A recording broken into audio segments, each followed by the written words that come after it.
Welcome to Junkyard Theory, folks. And I have somebody in the studio today who made a movie called The Best of the Best back in 1989. And two scenes from this movie, I was just telling him, have been stuck etched in my memory permanently, and they've formed, they've made their way into my core memories as well when it comes to watching martial arts movies. And movies, as anyone who's watched this podcast knows, they change you permanently. And that's why we go to the movies to distract ourselves from the woes of day to day life and immerse ourselves in an entirely different world for the span of 2 hours or so. And this is one man who's done that change for me. Robert Radler, I'm delighted to have you in the house, sir. Thank you so much for joining, and thank you so much for making Best of the Best one and two. I mean, to this day, I watch these movies over and over again. I've seen them a number of times myself, particularly in I'm the sure you have. yes, and I'm so glad they affected you so because you work a year on a movie like Best of the Best one, and you see a few people see it, when you first premiere it, but you don't know that you're really affecting people out there. Uh, my first experience with being in an audience, a movie theater with people watching Best of the Best one, is I went there just to see how people reacted to it. I just anonymously just sat in the theater, and when I walked out at the end, the usher, uh, I walked up to him and I said, "Hey, it's a pretty good movie, huh?" He goes, "Eh." He says, "It's a little weepy for me." In other words, there's a lot of weeping and crying in it. And I went, "Oh, it is? Okay." And I went home. I was depressed about that for months because I think, in a way, in Best of the Best one, I let Eric Roberts go over the top a little bit on his emotions and chewing up the scenes. But I was a first time director, and he was just a Yeah. little intimidating. No, I mean, but still, come on. That's part of why the movie worked so well, because it's not just a flick where tough guys punch each other. You have that emotional value as well, and with Eric Roberts and his kid, that's that fine emotional connection which you didn't have up until in most martial arts movies, and Best of the Best kind of changed that. Yes, I think it did. If it wasn't for Rocky, it would be even more brilliant. Rocky came first, Sure, but but that was like what 10 more than 10 years before. I can't remember. Yeah, Rocky was I think 1976. Yeah, so it was a while. Yeah. But I'm just glad to hear this. I'm glad it affected people. I hear this all the time. I'm in meetings and somebody looks at my resume and goes, "You directed Best of the Best." And I think I did. I hear these stories about how it affected people and changed their lives. And I hear people who have karate schools use it to teach the kids the right way to think about the martial arts and about discipline. And so, for all of those reasons, I'm proud. It wasn't just another Chopsaki film. It was a film. We tried to make an A movie and Yeah. somewhat succeeded. I think you succeeded on many fronts because I was, I was researching you before the interview and even yesterday, and I couldn't help but think that if Bruce Lee were alive to see the movie, it's something he'd be proud of too, because it integrates, MMA, a Yeah. concept which he was pioneering back in the day, and it didn't have a terminology for it, and also the values of martial arts, the philosophy. So it's integrated very nicely into the fabric of the story. Some of the people on the project and around it, especially Best of the Best 2, Hmm. which happens to be my favorite, um, think that that may have been the origin of mixed martial arts because if you recall, we have a wrestler fight a taekwondo guy and a boxer and a this and a that. Philip Reed told me he thinks that that's really where it started. I don't know the history of martial arts that well, but I think it didn't hurt. I think it gave it a kick in the butt. So I'd like to think I was part of that too. Yeah, the only other movie that I think might be a little early was probably Bloodsport. Yes. Yeah. I got Right. hired to do Bloodsport 2 at one point, but it fell apart. What a Yeah. shame. I Okay. wanted to go to Thailand too. Oh well. The so Rob, I'm curious. Just talk to me about your origin story. How did you get into filmmaking? Oh, that's a good question. It was different back then when I was coming up because it was more inaccessible. Not everybody had a 4K iPhone, and to make professional looking movies, you had to have expensive equipment. It cost money to process the film. So, but I decided when I was in a business college, a college of management called Babson College in Wellesley, Massachusetts. And I was just there because I wanted to have a business background in whatever I got into, whether it be creative or otherwise. And I didn't think it was a real good college, but there was one professor there, a guy named David Kleiler, who became my lifelong friend. And he motivated me once Babson was over to go to the NYU, New York University, graduate production school. He went to NYU School of Criticism, the study of cinema. But I went to the production side and on the graduate level.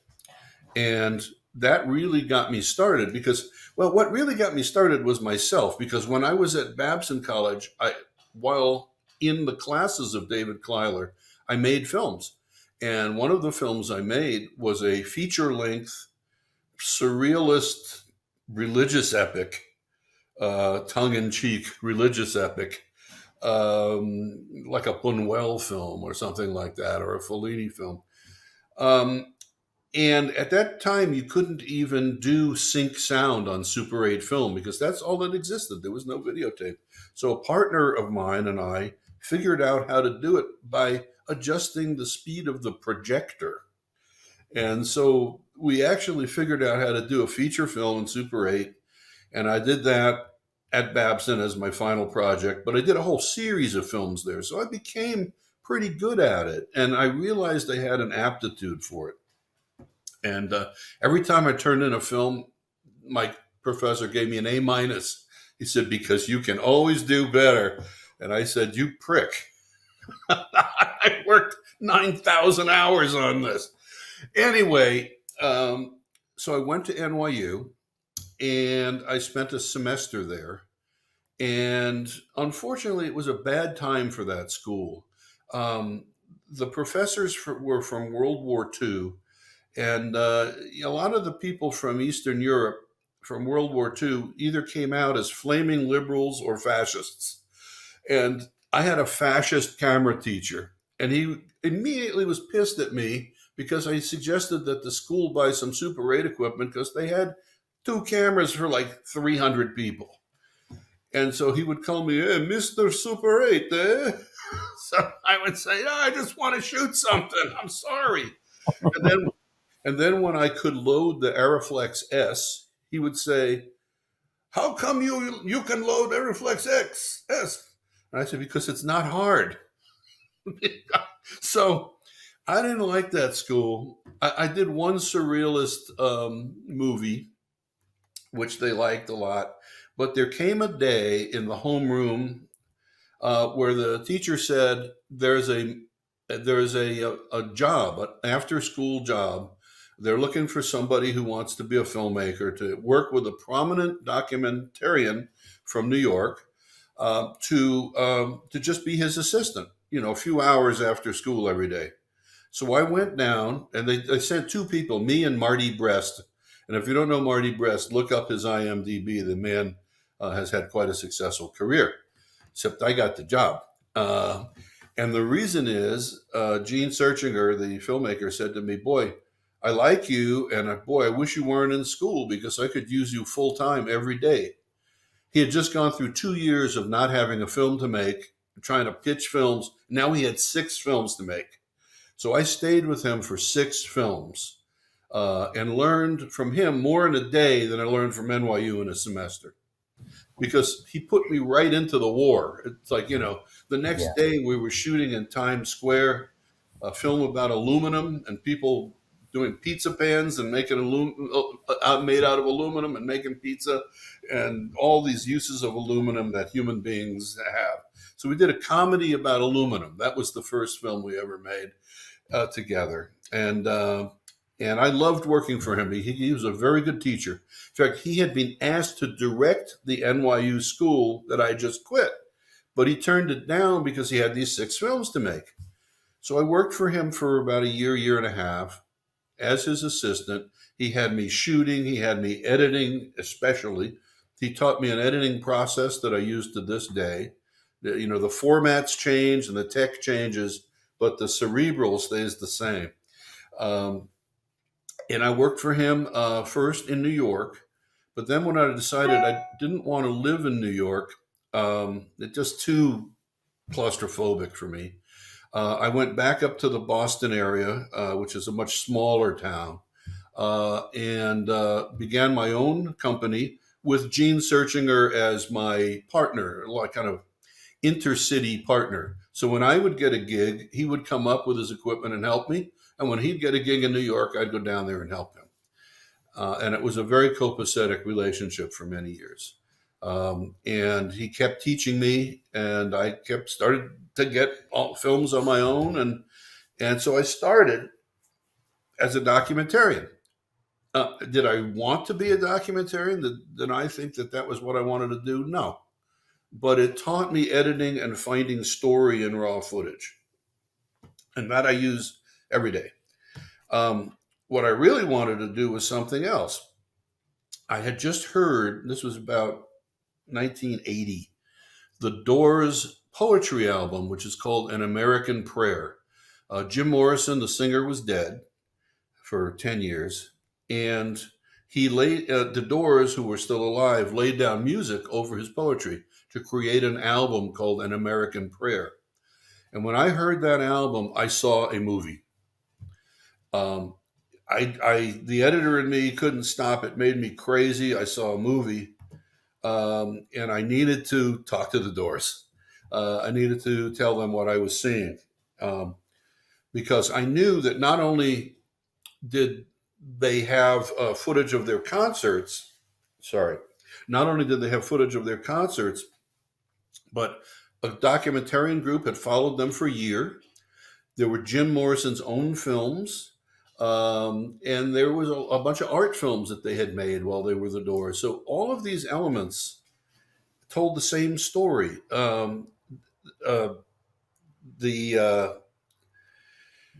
His poetry told the story of his life in imagery. His own films told the same story. Out on the highway, meeting strange creatures out on the road at night and so on. And then the documentary footage of the Doors also fit in with the same storyline. So here's where it all started, and this is going to be one of these stories in my blog. There's a day I called Cats and Generals. Cats and Generals. I was in my little office in Needham, Massachusetts. There were 3 rooms. The left room, I was doing a kitty litter commercial, making cats try to act. I was having no success, 0. Back then, you needed a lot of light. We turned the light on, the cat left every freaking time.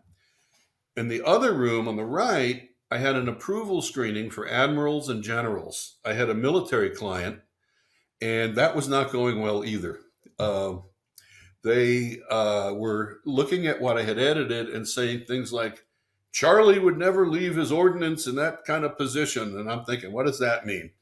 And I remember my client, who was a very sweet guy, saying, how's your blood pressure? Not good. So the cats won't act. The ad agency is coming down on me. I'm trying to direct the cats, and the guy's sitting behind me going, you're not very good, are you? We have trained cats in Hollywood, which was a lie, by the way. So what do? The cats won't act. My assistant calls the veterinarians. They say, try some blackberry brandy. Get it drunk.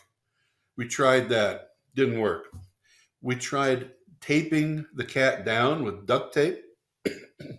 At that point, the woman who owned the cat from upstairs came down to see how it was going. She untaped the cat and took it home. Then we tried wiping cat poo, not me, my assistant, on the side of the bag to get the cat's interest, for the stuff it was supposed to like. That didn't work. So my assistant had an idea. He says, "How about I blow a little marijuana on a cat?" And I said, "I don't know. I gotta go. The generals are waiting." So I go in with the generals again, and they still not happy. But now I'm smelling weed coming in from outside. And the generals are going, "What is that?" And it stops the whole thing. And they're really pissed off now. The ad agency is really pissed off, but the cats are acting. So I got the cat thing, the general thing. I had to come back again the following week. But while I'm doing this, I'm sitting at my editing machine and I'm thinking, what do I really want to do when I grow up? Because this ain't it. Um, and How old were you when this happened? don't tell me, uh, 30, 29, 30. And I've been a filmmaker for like 7 years at that point. I started early. I'd done some rather large films, um, but not feature films. So uh, what happened after that is I just flipped out and I said, what I really want to do is the American Prayer for the Doors. I want to set those visions to a film, and you'd never have to hire an actor to play Jim Morrison because he's in all of the footage, and all I would have to illustrate is the visions that he enunciated in the poetry. Mm. Uh, so there's plenty of him singing and performing, but what he's talking about, I would shoot. Um, so the next morning, I had my assistant call the Doors manager. We got him. I said, "Bill, I need to tell you this story." And I told him a short version of it. And he said, "Okay, I'm coming to New York. Why don't we meet there next week and you can tell me the long version?" And I went down to New York. I immediately realized what a fun guy Bill was. And when we do the X-rated version of this, I'll explain how many girlfriends he had waiting for him in New York. Um, but uh, he liked what I had to say, and he said, "Okay, I'll tell you what. You'll come out to L.A. and you'll meet with the Doors, and you'll see if you can sell it to them." So that took a long time, but I finally did, and they finally. When I raised $3 million from some German bankers, but they didn't want that. They turned me into an employee instead, which means they had complete power over me in the project. But they had the leverage, and I didn't. So I worked for the Doors for a year and tried to develop a really, really different and interesting script. And in fact, I've just now, after all these years, listened to the tapes of the creative meetings. And I'm hoping to do something with that because I think it's very illustrative of the Doors' self image and the way they talk about their own experiences. So that's what got me out to LA. I will say this: I worked for them for a year. We went and filmed at the 10th anniversary of Jim Morrison's death in Paris at the cemetery at Père Lachaise, and then it fell apart because Ray Manzarek decided he wanted to do the big Hollywood version of the film, which he did 10 years later, uh, and not the documentary. Although I never thought of what I was going to do as a documentary because I think it would have been much more immersive than that. But it all went away, and I immediately fell into music video. And the first music video I got was for Crosby, Stills, and Nash, and it was the same management team that did the Doors, and I did Southern Cross for them, and that led to uh, a career for a few years of doing music videos. You know what? Let me turn off my notifications so it stops doing that. Sure. Whoa.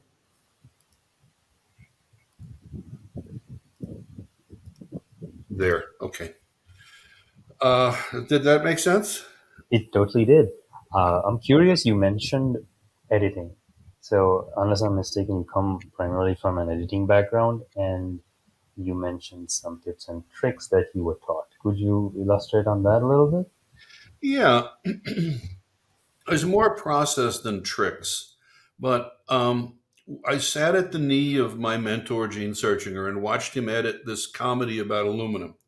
Now, he had sold them a script for the Aluminum Association. They represent Kaiser, Alcoa, and all the other big aluminum corporations. He had sold them a script that was really very conventional, but he had no intention of making that film. That's the funny part. um, so, what we really did is we went out with a camera and shot human beings using aluminum. The name of the film ended up being Metallic Tales: The Social Life of a Non-Ferrous Metal. It was about how people it was about how people use aluminum. By the way, back then it played as free time with Bergman movies. It played in art houses because it was very eclectic. Really? Yeah, Oh. the 10-minute version or whatever it was played Mhm. before movies. This is ancient history when they used to do stuff like that. But so we shot, I don't know, we crossed the country three times, shooting everything from pizza pans in Times Square that were made of aluminum to lowering big electrical aluminum towers with a helicopter in Montana and everything in between. And then we got back and we had, 75,000 feet of film or something. And I said, Gene, now what do we do? He said, now we edit it. And he taught me a process where we make assemblies, where we take each scene, like lowering those towers in Montana, and give it a beginning, a middle, and an end, and just make a little mini movie. So we made about 30 little mini movies of all the uses of aluminum.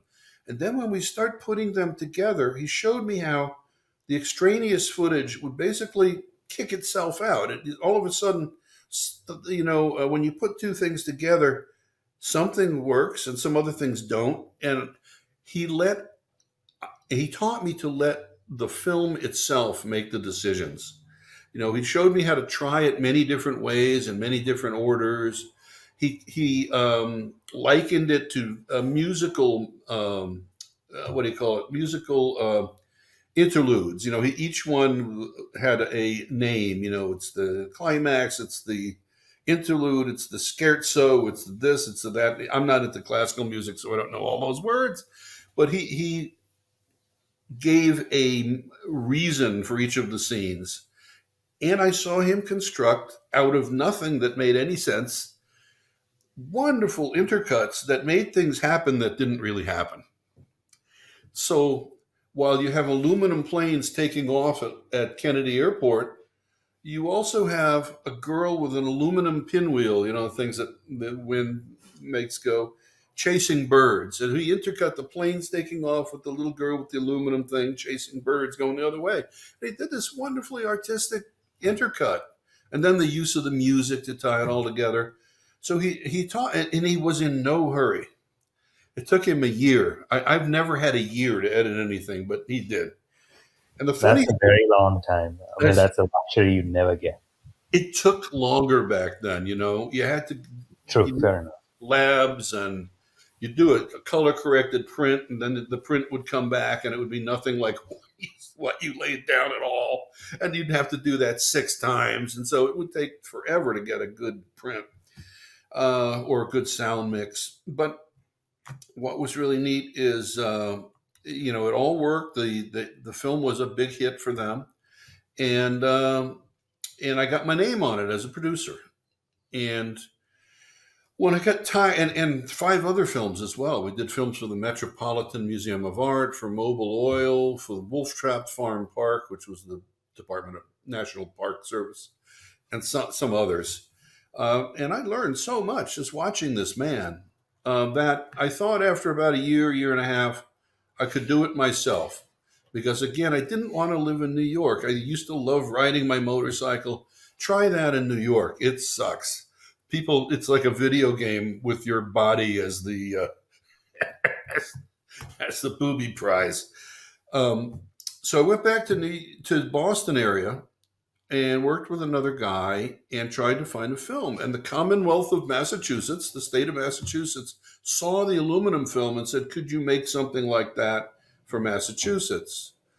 And I said, "Sure," not really knowing that I could.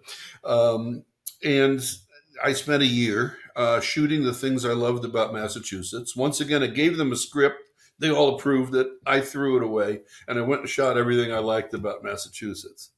And I had nothing but problems because they gave me an ad agency, and they'd look at what I was shooting and cutting, and they'd say, "Are you working for us or for yourself?" And I said, "Oh, for you." you know. And they said, well, we want you to re-edit this and re-edit that. So I called my mentor, Gene, and I said, they want me to change this. They want me to change that. He goes, don't change one frame. If you change a frame, they'll keep asking for more changes, and pretty soon you'll have a giant sausage, and and they won't know how to put it back together the way it was. So I was adamant. I was such a prick. I said, no, I will not change that. It's perfect the way it is. And so I really had a fight with the ad agency. But finally, they said, okay, we got to get this over with. Let's show the film to Governor Dukakis, Governor Mike Dukakis, who later ran for president in the States. Well, we took the projector up to the State House in Boston. We set up a screening room and showed the film to Mike Dukakis. He's laughing his ass off during the film. And sorry, I'm still dripping from my surgery. Uh, You good? You good? he's laughing his ass off during the film. And when it's all over, he looks at me and the ad agency and says, "This is great. What's the problem?" And the ad agency goes, "Well, he made all the changes we asked for." And I wanted, Oh, and I wanted to say, I didn't make one goddamn change. What are you talking about? But I was very mature, and I just sat there and shook my head. And the film became a very big hit. And it was shown to all the heads of industry in Massachusetts, and it provided me with work from all these other companies for many years. So that was that's good. amazing. That's Yeah. amazing. You mentioned problems and filmmaking. You mentioned problems earlier Oh yes. about having to work with the ad agency, and filmmaking is all about problem solving. So I'm pretty sure you had your whale share of it. Yes. But I want to relate that more towards best of the best. Okay. What were the unique challenges that you had trying to get this movie off the ground? Well, Best of the Best was not that difficult in terms of trying to get the movie off the ground. It took a long time to make a deal with Eric Roberts and the agents. You get the agents and the lawyers involved. That slows things down by a factor of 20. Um, um, I, I had very good relationships with the Ree brothers and Peter Strauss, who was our executive producer. I did have a problem with, I guess I should say this now. It's been a while. Um, with one of the actresses, I'm trying to remember her name, the blonde in Best of the Best one. I didn't get what Sound perfect? Sally Kirkland. We did have a bit of a problem with Sally Kirkland. She and Eric Roberts did not get along. And I would go to Eric, and he'd say something to her every morning that would put her in her trailer crying, and then she'd lose her voice, and I'd lose my day. Every day on a feature film is hundreds of thousands of dollars, and I just couldn't let this keep going. So there was a day when Sally had a really big scene with Eric, and I went to Eric that morning and I said, Eric, please do me a favor. Don't get on Sally's case today. It's her big scene. And he looked at me when I don't know what he said, but it wasn't good. Anyway, so later we do the scene, and before the scene even starts, he walks up to Sally and he says, "You're a counterfeit. You're no actress." Sally bursts into tears, runs to her trailer, and like every other afternoon, I spend the afternoon trying to get Sally to come out of her trailer and act with Eric. So we had days like that, and she could hardly speak because she was all choked up from crying. I think we might have delayed the scene another day. But there were problems like that. Eric is a tough guy, and tough on directors too. He likes a lot of input, and there were times, at least on Best of the Best one, when I think I didn't give him enough. So I think he was right about that. But on the other hand, there's an edge to that man, and and I had him playing a good guy, and that's not easy for him. He's great at playing bad guys. And so it was a little bit of a stretch for him to play a family guy, and so on. So that made it a little more difficult. Another one on Best of the Best 2, we had Sonny Landham, the 6'8" Indian who was also in Predator. Sonny was a cool guy. I liked to drink a little. In fact, he drank enough at one point on the first day of the show that my team of black belts had to save him from the locals after he threw a bottle of Jack Daniels at a female bartender. Oh, And I get a call. They're taking Sonny out to lynch him. You better get down here. So I run down and I call Philip and Simon and all the other black belts, and they come and they save Sonny's life, basically, because the locals were pissed off.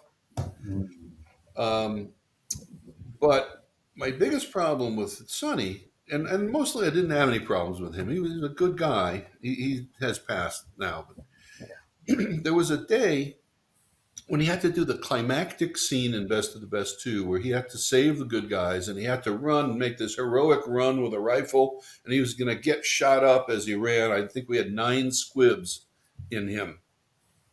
And so he, right before the scene, he said to me, I can't do this. It's like, it's the climactic scene in the movie. Why? I'm just curious. Why can't you do this? He said, because those squibs hurt and they're dangerous. So I will do it if I can hold my gun like this, or not hold the gun, which messes up continuity, something fears, or maybe only 2 squibs. And it's like, Sonny, no. And he was adamant. He was adamant. He was fit to be tied, as we say around here. He did not want to do the scene. So I'm known as a good guy director. I never yell, but I decided it was time to yell. So I brought my first assistant director over, Marlon Staggs, and I said, Marlon, I'm going to scream and yell and throw my coffee cup towards Sonny, and I'll meet you behind the building afterwards. So I do my best acting, and I get really mad at Sonny, even though I'm really not. I need to solve my problem. And I throw the coffee cup right at him. And I go, yeah, all right, well, this fucking scene is out. We'll do something else, but your climactic scene is out. I'm writing it out of the movie. Get the script, people. We're writing this scene out of the movie. So I go to the back of the building and I sit on a chair, twiddle my thumbs. mm. Takes about 3 minutes. Sonny comes around. I'll do it. I'll do it. But, and then he asked for a few little changes. And it's, yeah, Mm. I can handle all of that as long as you'll really do it. And that scene is in there, and he takes a whole bunch of squib hits, and we didn't kill him. However, I was feeling my oats, which means uh, I was very proud of myself Mm. until about 1 a.m. that night, when I hear this pounding on my motel door. Mhm. Bob Radler, you screwed me. It's like, oh no, I'm trying to sleep. I have enough trouble sleeping during productions.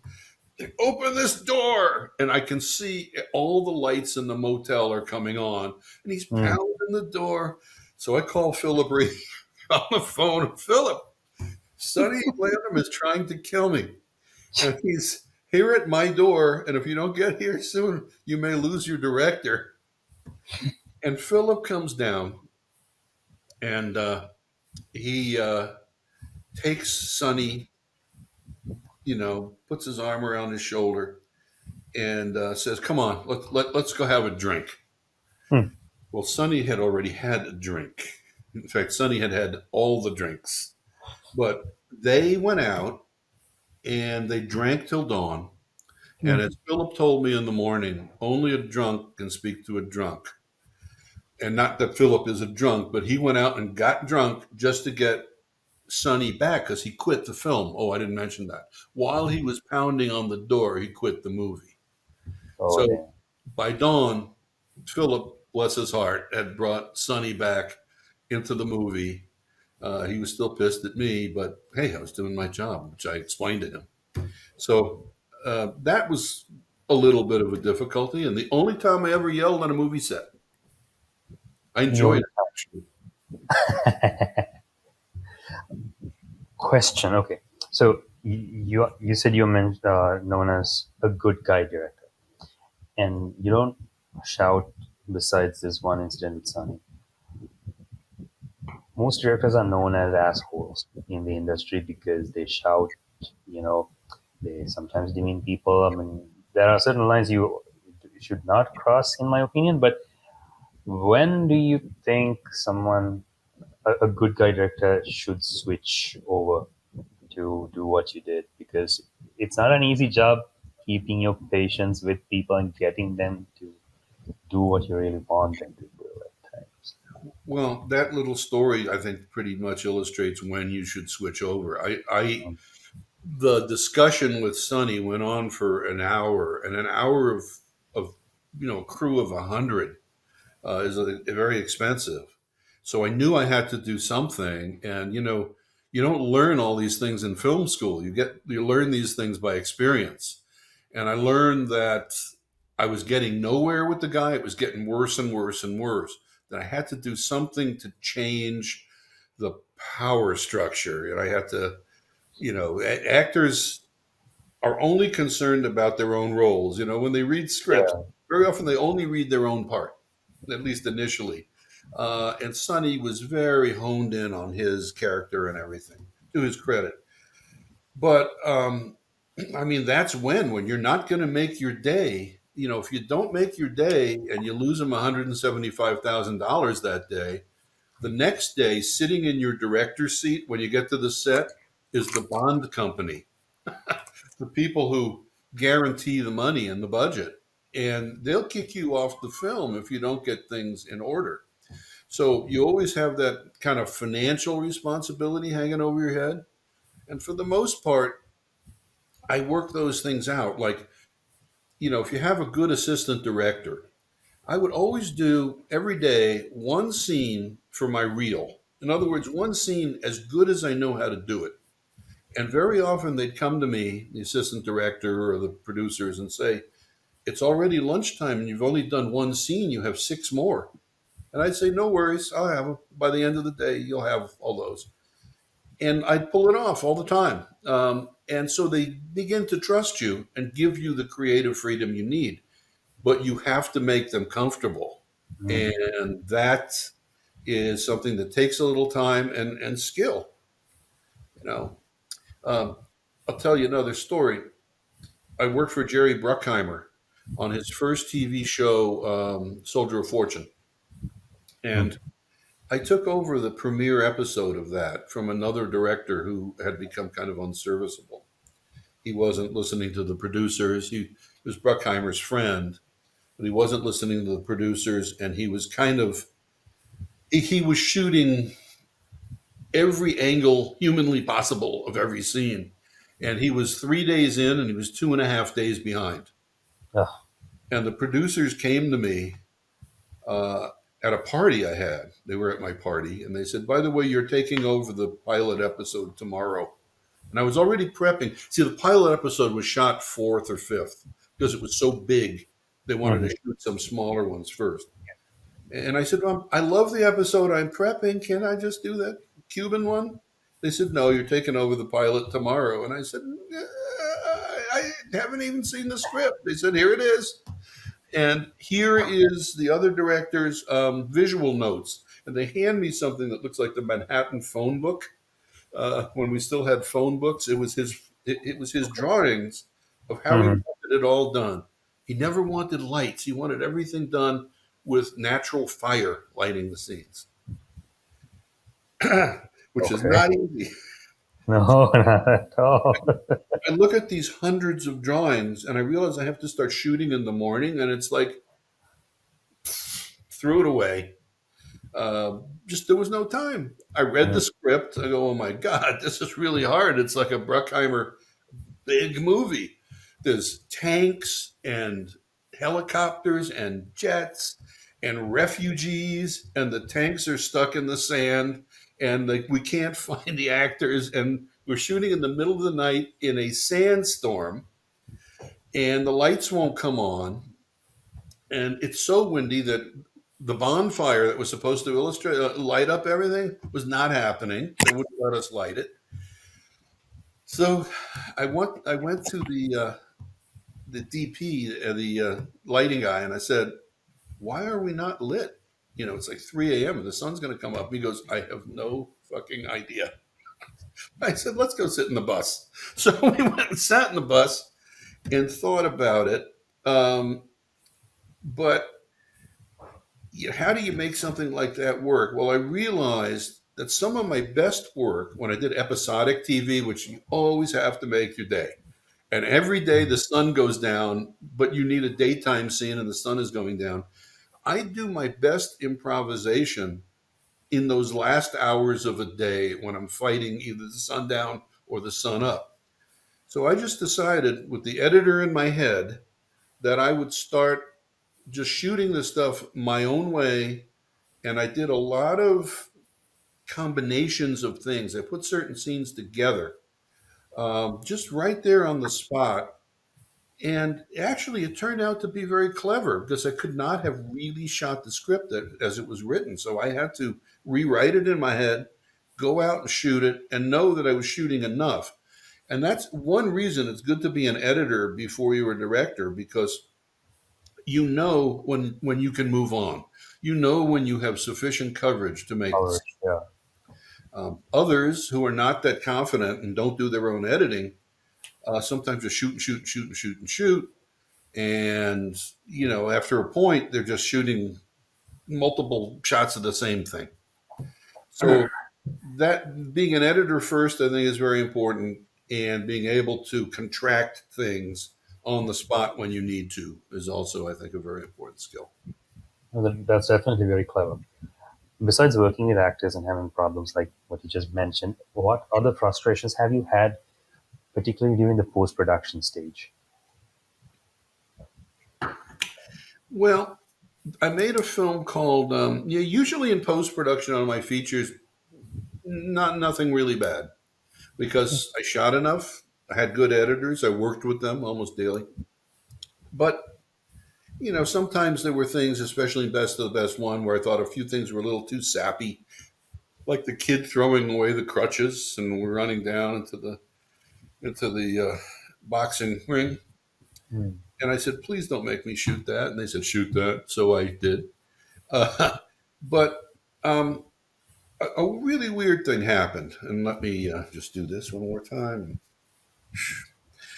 Take Uh, all the time. Are you good? yeah, I'm good. I'm fine. You want to take a small break? We could do that if you want to. No, I'm fine. Okay. I did a film called Turn It Up about the electric guitar. This is a whole different thing. It's a documentary. I had The not. one with Kevin Bacon. Kevin Bacon was the Yeah, host. yeah. Slash, BB King, Les Paul, Nancy Wilson of Heart, Paul. This was shot in digital. Yeah, this was Yes, shot. it's on Amazon Prime. Turn It Up, a celebration of the electric guitar. This is the hardest film I ever made. How Here, so? here's why. I learned that you can just shoot people and like interview these guys who love their guitars. When you start talking about guitars, and I play one, and I have GAS, which is guitar acquisition syndrome. When you're a guitar player, you always need one more. So I have GAS. Every guitar player has GAS. And their wives don't understand it. So this film was to explain to the wives why their husband needs one more guitar. Anyway, I make a deal to make this film, and I make it with my agent at the time, Richard Arlick, who's a dear friend, and he brought in a really nice man as a financier, and I met the guy. He owned a football team, um, and I loved him. He was a very sweet man, and I thought this is going to be the easiest film I ever made. Not, it wasn't, because 2 weeks later, he sent this distribution consultant who had Mhm. once made the financier money about 100 years ago on a children's series. He sent him to oversee us. And the guy could not figure out why anybody would want to see a film about the electric guitar, the most popular instrument in the history of the world, played by some of the most popular rock stars in existence. No way we could reach this guy. And he Mhm. kept trying to make the financier kill the film and take it as a tax loss. In other words, Oh, the film would be thrown away and the rich guy would get his money back, from tax write-off. tax write off. Yeah. Right. And my agent, Richard, and I fought. It almost took 8 to 10 years to make that film. And the reason was this guy fighting against us. This distribution consultant was on our case day and night, making it harder, trying to kill the film. For 10 years, I worked with this guy who tried to kill the film. And I'll give you a good example. I'm in New York to film Kevin Bacon. Um, at midnight, my phone rings. I have to be up at 5 a.m. And it's this guy, the Mm. distributor consultant. And he says, you do not have our permission to film Kevin Bacon. Do not use any money from the budget for that. And I said, you're out of your mind. What are you talking about? He said, we don't think that it would make any difference financially or from a marketing standpoint to having Kevin Bacon in the film. What was he on? Um, Bad mood. Yeah, constantly I was on bad mood. I don't know if he drank or I don't know. I don't know. It's like I can't believe what you're telling me. And I basically hung up on him. And of course I went out and filmed Kevin Bacon with our own money. So, and then of course I didn't sleep that night because of that. Yeah. It's already bad enough to try to get a night's sleep when you got Kevin Bacon coming up in 3 hours. I don't know Kevin, and as it turned out, it went great. And Kevin's in the film, but there were things like that all the way through. And in getting the finishing funds, we knew we had enough money to film it and to cut it, but not to clear it legally, to buy all the licenses from music, Mm. the photos and the clips. Yeah. And there were 124 of them in there. I'll never do that again, by the way, unless they're pre-cleared. But Yeah. I spent 2.5 years clearing stuff. Like, try to license a Jimi Hendrix clip. It will take you the rest of your natural life, if you can even do it. And it took so long that the people at the Hendrix company, because that's what it is now, actually took pity on me and told me how to get around the estate. Uh, Mhm. and so I was able to get some Hendrix stuff that they didn't control. But that took 2.5 years of begging. So, Yeah. we, Nah. they don't teach you about that in film school. But once I had started and I was so far in, I couldn't let it go. And finally, I couldn't find the finishing funds. Nobody wanted to give me the money. But I found a guy named Ernie Bach Jr., who's a kind of a famous guy in the Boston area. Mhm. His great grandfather, his grandfather, and his dad had car dealerships, and Right. uh, they pioneered using commercials to sell cars. So Ernie Bach was very much in the public eye, and people all know him in Boston. He speaks at the Celtics games and so on. He gives money to causes. And I got him through Facebook, and I said, Ernie, I want to talk to you about this guitar film because I know he has a band and he collects guitars. He said, okay. So I talked to him, and he said, I hate to tell you this, but I don't invest in restaurants or movies. I Mm. said, well, now what are we going to talk about? He says, well, tell me about the movie. So I told him a little bit about what we had shot and so on and what we needed. And he said, "Gee, I'm not going to help you. I'm sorry, but I'll give you a tip." He said, "Put a guy named Johnny A, the letter A, period, in your film. He's a Boston guy. He's a solo guitar artist, and he's incredible." And I said, "Ernie, he's already in the film." Mm. And Ernie went, "Oh, really?" "Yes." He said, "Send me the damn film." So I send him the film. 2 days later, I don't know if I can curse on your You podcast, but could, you can. That's fine. okay. 2 days later, my wife picks up the phone. She goes, "It's Ernie." And he's going GFM, GFM. My wife is going like, "GFM? What's GFM?" And she hands me the phone. I said, "Ernie, is that you?" He goes, "GFM. Great. What is that?" He goes, "Great fucking movie." Yeah. He says, "How much money do you need and who do I make the check out to?" And I told him, and he wrote us a check so we could finish the movie. Amazing. The legal fees to integrate his finishing funds with the original investors were $51,000, which is almost as much as he gave me. Luckily, my entertainment lawyer took pity and made it happen for infinitely less than that. But those are the things you run into. Persistence is everything. Yeah, I'm beginning to realize that. Yeah. They I don't mean, teach you that. if you were making this movie over the course of 10 years and you still didn't back out, even with pretty much a nut case against you, Yeah. It, it, that's something. it was horrible. My hair got gray. And but I got through it and we got it done, and they hurt their own film by making it take so long. It would have done much better had it come out when it should have. But we did it, and I got and I take pride in the stuff I start. I never quit, and I just have to be more careful about what I take on. Shouldn't be all. I like the whole budget before I start. Let's put it that way. So, you mentioned to me before we started talking, before we started recording, that you yourself had a UFO encounter some time back.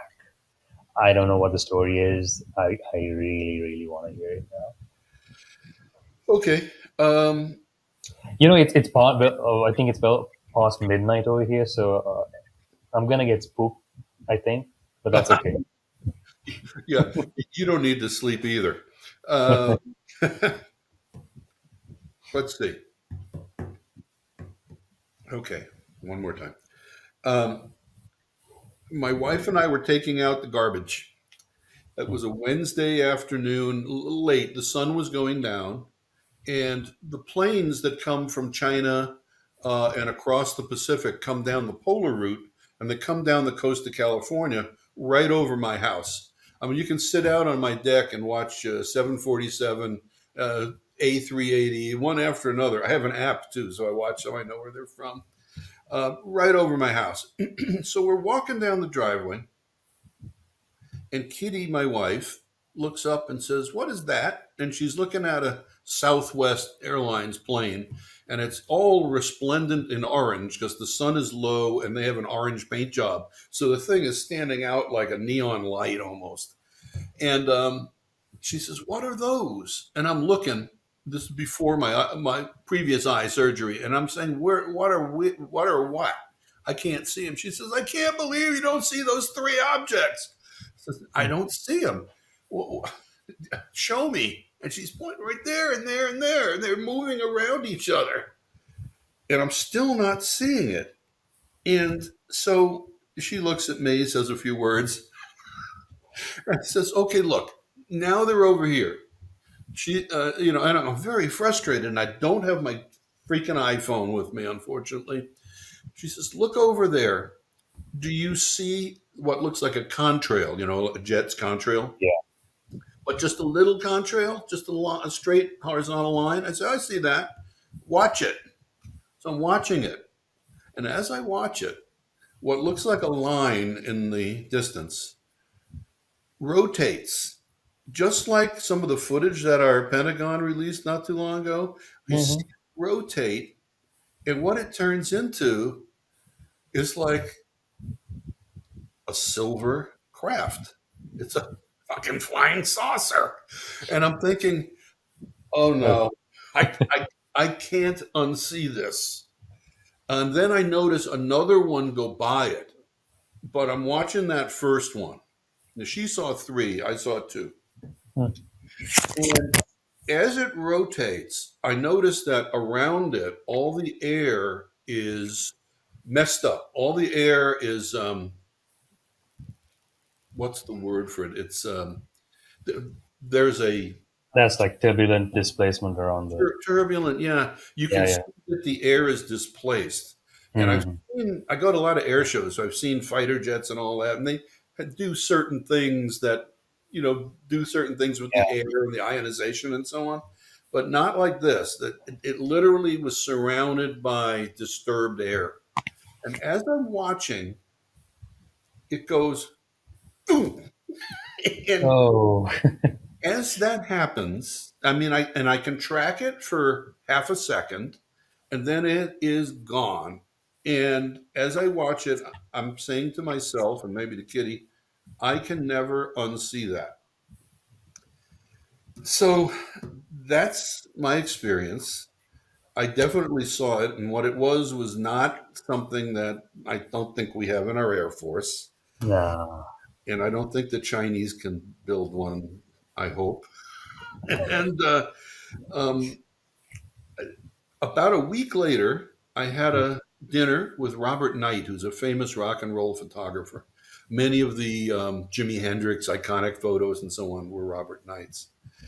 And I mentioned this to him because I know he's an aficionado of UFOs. And he says, of course you saw that. There's a whole base right off the coast near Point Magoo, which is a military base where we test Mm. sophisticated flying armaments. He says, there's a whole underwater base there. And I go, okay, I can't say I can't say that's wrong because there's always, it seems to be a water component and a military or a nuclear component where these things show up. So, that like they're attracted to this, or no one really knows. I don't know. Because I, like I've been watching Joe Rogan's podcast like on and off, and like I see these clips on online. Bob Lazar, what's the army, the Air Force general, I can't remember his name. They all talk about stuff like this. Wherever there's a nuclear site, these things pop up. exactly. And Point Magoo, which is the military base we have right to the west of me, right near the ocean, on the ocean, is where they test some of their most sophisticated new stuff. And they test it out over the ocean where most people can't see it. They shoot stuff down and so on. Mm. Um, I I believe there's a nautical component to it, but when I saw the Pentagon UFO shots, there's that one where the pilot is looking at it and it rotates. He says it's rotating. Yeah. It's exactly what I saw when I saw that. It's Uh, funny. My younger that's brother thinks I'm stark raving mad, but I absolutely saw that, and so did Kitty. And if you ask us what we saw, we say the exact same thing. So I don't know what it was, and I can't say I believe in aliens or UFOs, but that was weird. the truth is out there. Yeah, hope they're friendly. That was cool. Yeah, I hope to see it again with little guys that wave. Friendly ones. No reptilians like Trump. Sorry, I had to say that. Yeah, well, let's hope they're friendly, or that America will be there to save the day. And Yeah, give I it to hope them. so. I can't believe living through these times. I want to wrap up by bringing us back to best of the best. You mentioned the second movie is your favorite, and I kind of understand why, because it had a much darker component to the whole storyline. It was more high stakes. So, I mean, I remember watching. I haven't seen it as much as I've seen the first movie, but taking both these films into consideration, they're being viewed constantly by martial arts aficionados, enthusiasts, practitioners, and it's become kind of like a cult hit because you talk about the martial arts movies from the 80s, 90s, you have the best of the best at least one of these movies in there. And Simon Ree was on the show some time back. Yeah, fantastic gentleman. And Yes. yeah, I mean, I can see how you guys will got along very well. But just talk to me a little bit about like why you think as a director this movie has stood the test of time besides story, because I mean it that's pretty much the most straightforward answer, right? I want something beyond that. As a director, what do you think it is? I think they stand out because they teach a moral lesson Hmm. and they talk about discipline and the discipline, not to start fights. They use these films to this day in dojos, Hmm. at least around here, to show the mindset that a real martial artist should have. I mean, Simon Reed does not go to bars and start fights. I wish he would, because that'd be hysterical. In fact, I told them the other day, I had lunch with Philip and Simon, and I said, I have one big regret. And they go, "What's that, Bob?" I'm sorry I didn't start a bar fight with you guys at my table. you Um, you can still do that. Make yeah, sure you have your iPhone with you this time, though. I'll see what I can do. I'm going to buy them lunch next time. So give me an idea. Um, I think it's because it tells a moral lesson and it's a timeless lesson, and it's almost a nonviolent lesson with all the fighting. It's a lesson in nonviolence, and um, I think that's a timeless message. And I think we tried to make a non-exploitative film, not a chopsaki film where the punches are you know in droves and it's just about punching. This is about doing the right thing, having the right values, and so on and so forth.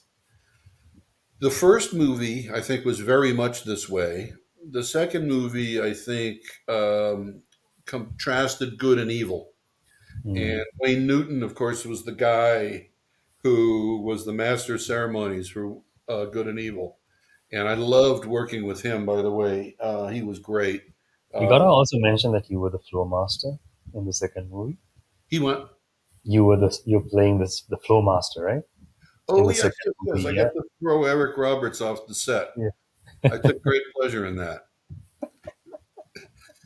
By the way, um, I hold the world record for Eric Roberts movies. I think I've done three, and I don't So think no any. other director has worked with him more than what, once, right? Yeah, most other directors give up after the first time. Okay. The third movie I did with him called TNT. Uh, Hmm. he got to Dynamite. play a bad guy. That was much easier, much easier. But best two was more like me.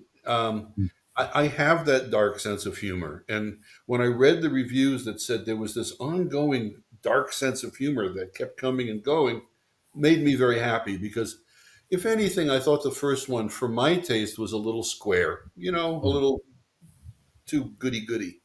Goody goody, yeah. Whereas working with Eric, working with Wayne Newton, I got to say to him on the first day of production, "Wayne, I want to walk a fine line between good and bad taste." And he said, "Oh, I can help you with the bad taste." I said, "Okay." I said, "Well, I'll try to keep you on track to not go too far, but let's have some fun with that." And he got to really play himself, Mm. and we had a blast. We had a blast. The first time I met Wayne was at Brackus's mansion, and I got to the set, and they said, "Bob, Mr. Newton is in the kitchen. He'd like to say hi to you." So I Mm. walk in the kitchen, and there's Wayne Newton. Well, I think it's Wayne Newton. He's in a tuxedo, and he's in the refrigerator. he's cooling off. It was very hot that day. He had his hands in the freezer and his body in the refrigerator, and he was just standing there cooling off. And I had his face in the refrigerator too. I said, "Mr. Newton, is that you?" He turns around. And he says, "Oh, sorry, just cooling off." And like that was the kind of surreal way we first met. And he was wonderful. He took my wife and I to Vegas, and we got to see his show, and he got to make fun of us in front of his whole audience. He gave us no end of shit in a nice way, and he was really a fun guy to work with. That's Uh, amazing. And you're right about the second movie having more of a dark sense of humor because like the first one, you don't have anyone killing anybody, like at least intentionally, and even that final moment where Tommy is about to throw that spinning back kick, James Earl Jones says, "Tommy, no." yes, That's how the whole thing changes. It's like you said, that is what changes. And I wanted some anger. I'm watching all these other moves of the movies of the time, martial arts movies, and there's always anger. There's always revenge. mm, And that was true in Best of the Best One, but it was sanitized. I wanted it to be down and dirty in Las Vegas for Best of the Best Two, and I wanted it to have kind of some of that sleazy feel that you get when you go to Las Vegas. Have you been to Las Vegas? no, no, actually not There's no reason to go there, yet. but it is sleazy. Um, and it's like bad guys Disneyland. So so um, that's why I'm happier with number two, because I got to do some of the rewriting, and I got to pick the locations, and I yeah, uh, like the Valley of Fire mm, where they train are these beautiful red rocks north of Vegas, about an hour. It's one of my favorite places to go on earth. It was an Indian power place. The Indians were afraid to go. The American Indians were afraid to go there at night. They felt the spirits were running rampant, and in the rocks you can see faces. They're not real faces, but they look like they are. I guess like, yeah. And as the sun goes down, you really get spooked and say, "I want to Mm. shoot there." So I got to do those things in that film. They listened to me more, and I think it's a higher quality film than the first one, but just more fun. To conclude, in your time as a filmmaker, you've seen and done quite a lot. To wrap it all up, this whole filmmaking experience, like, what would you say, and how would that kind of roll out onto aspiring filmmakers? Any advice? Yes, I teach filmmaking at UCLA and at Pepperdine University, and the thing I stress is persistence. Hmm. And the way I do that is in my classes, I literally give them a day by day, blow by blow description of my life, description of the film I'm making right then and there, and the difficulties I'm having that go beyond the filmmaking process. I try to teach a course called "What They Don't Teach You in Film School." Hmm. Some film school ought to do that because how much of your day is taken up being a psychiatrist or a psychologist for the actors? How much of your day is taken up trying to figure out solutions, for an actor who's essentially on your set drunk and won't participate, won't do what's needed in the script? At the end of the day, they come to me and say, "Hey, how come you didn't do any of the words in the script today?" And I have to say things like, "Well, so and so was high on Xanax today, and he couldn't remember his own name. So the fact that we got any words out of him at all was a bonus." How many times does that happen? Well, every day something like that happens. I had fist fights on my set. One of the actors beat up my line producer 3 days in a row. It made it kind of hard. The line producer had to run the show from a building, from a balcony on a building across the street because he couldn't get near a particular actor. I Oh, won't mention any names. Or the actor shows up with a black eye on the last day of the shoot. There's all of these things that you never get to black eyes in film school. You never get to the actor is scared but is too afraid to tell you that. You know, you never get to they're going to put a consultant on who's going to try to kill your film for 10 years and never relent. And these are all the things that go into filmmaking that you'll never learn in film school. And you have to be strong, you have to be persistent, you have to keep your eye on the ball, and you can't let anything knock you backwards. You have to just keep getting up and hitting it harder the next day. And that's how I've made all my films. Some are Fantastic, not Rob. that. Not a learning curve, and I guess you keep learning until the day you die. But Robert, thank you so much for taking the time out to do this session. That This was has been fun. very enlightening, and at the same time, you know, thank you so much for sharing your experiences with us, filmmaking and otherworldly. And thank you for making best of the best. That this is coming from me as a filmmaker and also a martial artist and an audience member. Thank you so much. It also comes from my dad. So on behalf of him, thank you. You're welcome. Is he still around? Yep. Yes, he was just talking to me before we started the session, and Give him a just big hug and a kiss, will do. and then punch him in the gut. The hell, that was from me. Only kidding. Only kidding. I'm glad you guys are fans, and it's a pleasure to try to fill you in on something that happened so many years ago. Always. Thank you so much, Robert. Till then, this is Shankar.